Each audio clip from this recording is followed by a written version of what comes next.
Chapter 21. Tables in the Desert. It was morning. Our changing room lit up with colors of the rising sun, as did our PJs and covers. I heard neighing, so I jumped out of bed and ran through the house, out the front door, and into the yard where Jade and Spirit were pawing the ground. I hugged their massive necks. "How are you guys?" "Fit and fine. Are you ready?" they said. They said? I looked at them. "We are set free as you are set free. Your journey is our journey. Now it is time we speak your language," Spirit said. I was going to say, "No, I'm not ready. I want to stay longer, eat the angels' food, fly in the waves of night worship, smell the aroma songs, and sleep in the changing room." As I was about to open my mouth, I saw that my clothes were changing. Cameron appeared beside me with his armor on. I was back in my own warring clothes again, with my brown cape. Shadow walked up and smiled. With a wry purring, she looked up at Spirit and then back at me. Cameron and I mounted, and Jesus walked up. He seemed taller and stern, and his eyes were piercing light. "We didn't go to the Tower of Weaponry this time," I remarked curiously. "Change is in you now. You have learned to live in cleansing, rest, and recovery. The tower will always be there if you choose its comfort and adventure. You will discern the times. Now go and change the world. Pray, fight, stand, and sing. Release my people from bondage." He stood between our horses, rose up like a giant, stretched out his arms, and touched our foreheads. With one hand on Cameron's and the other on mine, he sang, "Passion for the dawn of the age, passion to withstand and engage, passion to hold the reins, passion to ride the waves, passion to endure the pain, new passion I release in you today."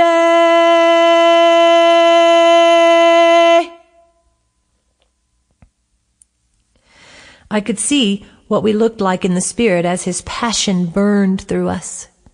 Our skin disappeared, and we were balls of fire held in place by his hands. I knew if he let go, we would be chaotic comets, out of control. We were not ready for this. He held us there, blazing under his palms. He was glowing and growing larger as he prayed for us. His prayers caused his own spirit to expand, and then he was gone. Spirit and Jade nodded for us to look at the ground in front of them. There was a red-stained pathway in the grass, much like the carpet to the waiting room where it all began. It stretched for miles and disappeared into the distance. We started following the path, and many of our new mountain friends came out to say goodbye. The lambs, flowers, animals, and trees all bid us farewell, and their mingling songs, sounds, and smells faded as we got farther and farther away.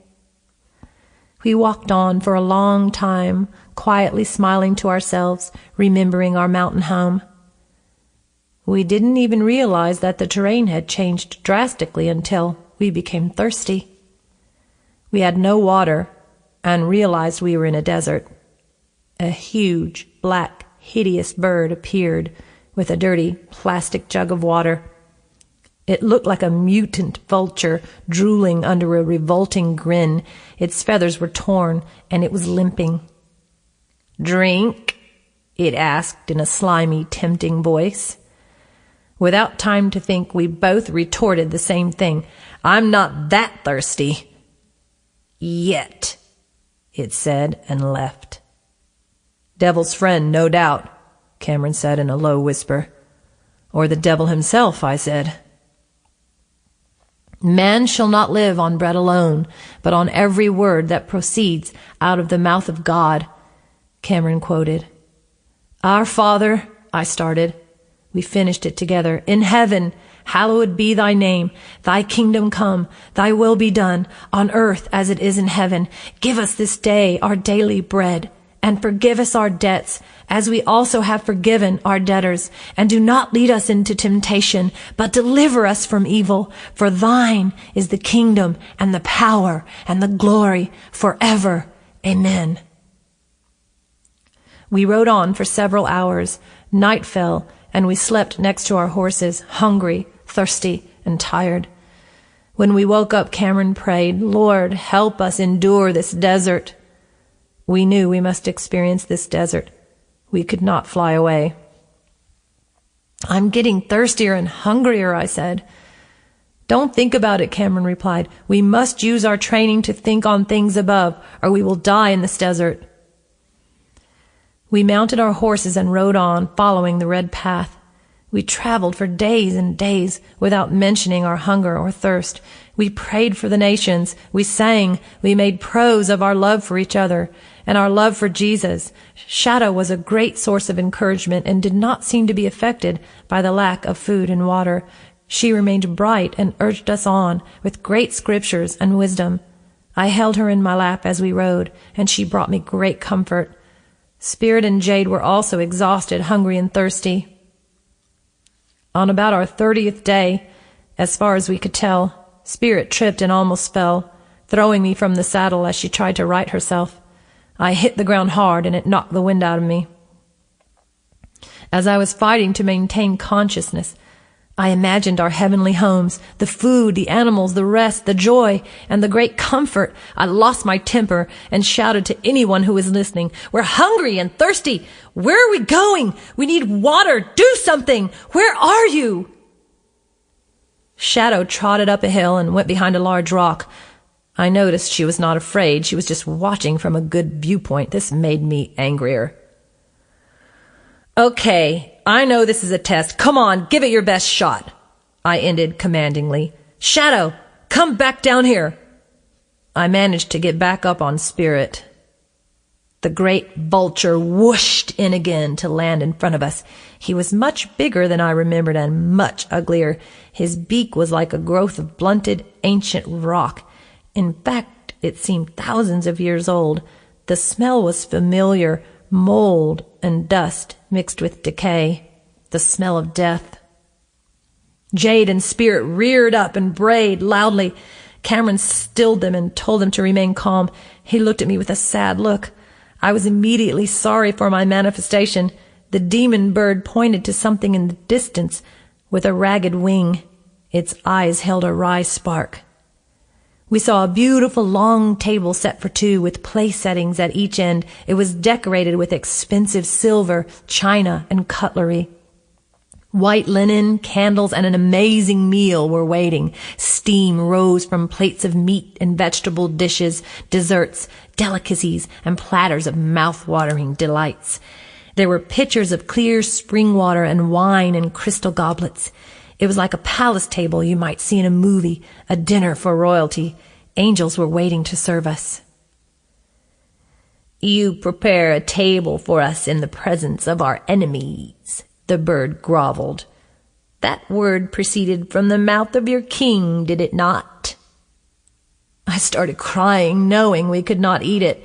I tried to will myself not to look at it.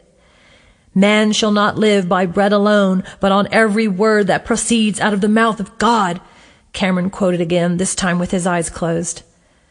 I closed mine as well. I prayed for strength as the aroma of the food was suddenly closer and too much for me to withstand. I melted down into the arms of the waiter angels as they caught me from Spirit and led me to the table, which was now right in front of us. My mouth was drooling with anticipation. They sat me down gently in front of a place setting. It didn't seem so bad. These angels were nice. Cameron still had his eyes closed and his lips were moving as huge tears started falling down his face. I felt like I was in a dream. I picked up my fork. All of a sudden, this song came into my mind. "Open my eyes, I want to see you. Open my ears, I wanna hear you. Open my heart, I wanna feel your great love, oh Lord. Oh, once again, oh, once again. I dug into the juicy meat, my hands shaking with fear and anticipation. The song kept trying to invade my thoughts. Oh, Lord, help me, I thought. I heard a very faint voice say, "Sing, sing yourself free." I put down the fork slowly, closed my eyes, and began to sing the song, wimpy at first from weakness, but gaining strength as I sang it over and over. Open my eyes, I wanna see you. I kept singing. Open my ears, I wanna hear you. I heard a clamoring around me and sang louder. Open my heart, I wanna feel. The clamor grew, but I kept my eyes closed, tears streaming down my face. I knew the waiter angels were grappling. I heard huge wings rustling and grunts, growls, howls, and yelps like wild animals fighting. I no longer smelled delicious food and wine, but mold and decay like the vulture. I sang on and on with my eyes closed. I heard Cameron join in with me from a distance. I sang on when all the sounds stopped. I sang on when Cameron stopped. I sang on in the silence, never opening my eyes. Your great love, oh Lord, oh, once again, oh, once again. Then Cameron swept me up in his arms of safety. I kept my eyes closed as he took me onto the horses. He mounted Jade and I rode in front of him, Shadow and Spirit following close behind. When I finally opened my eyes to look back, the illusion was gone. I saw an old decrepit table barely standing, covered with decomposing piles of maggoty food. The horrible stench hung in the air around us.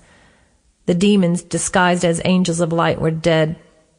The song had confused them, and when they saw their plan failing, they turned and finished each other off. Thank you, God, that I did not take that first bite. I leaned back into Cameron's arms and passed out. I woke up on my back, and I could not open my eyes. The desert sun was blaring, and I was covered in sweat. I tried to speak, and my cracked lips started bleeding. I was in agony and extremely weak. Where am I? I looked around. Oh, no! Cameron lay on his side a few feet in front of me. The horses were a few yards away, also on their sides. Their great stomachs quivered, trying to breathe, barely alive. I crawled over to Cameron and lay my head on his chest. His heart was barely beating.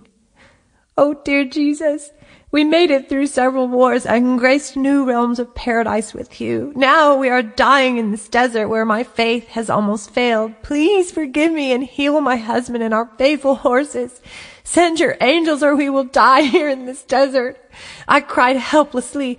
Then I sat up and with my last ounce of strength, I quoted through sobs. He found him in a desert land and in the howling waste of a wilderness. He encircled him. He cared for him. He guarded him as the pupil of his eye. Like an eagle that stirs up its nest, that hovers over its young, he spread his wings and caught them. He carried them on his pinions. I heard a faint whirring that grew louder and louder. Angels or demons? The vulture and his fiends would not trick me. I would die refusing his lies. Cameron moaned, and I hugged him closer as he tried to suck in breaths. I was barely able to catch my own. I squinted to see if I could make out the shapes flying down around us. They were somehow familiar. The aroma angels! Honey, honey, please wake up. The angels are here. You can make it. Oh, please, hang on. Wake up. I wept and held his head in my hands. The angels touched down a distance away and set down their loads. They came over and picked us up and carried us to where they had landed. They had brought the table of taste buds and set it up in the desert. The angels lay us down around the table, and the smells immediately began to revive us.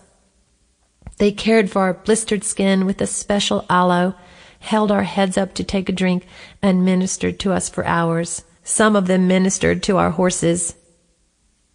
Cameron and I went in and out of fainting spells as this went on, but I knew we would be okay. Thank you, wonderful Father. Cameron would be okay.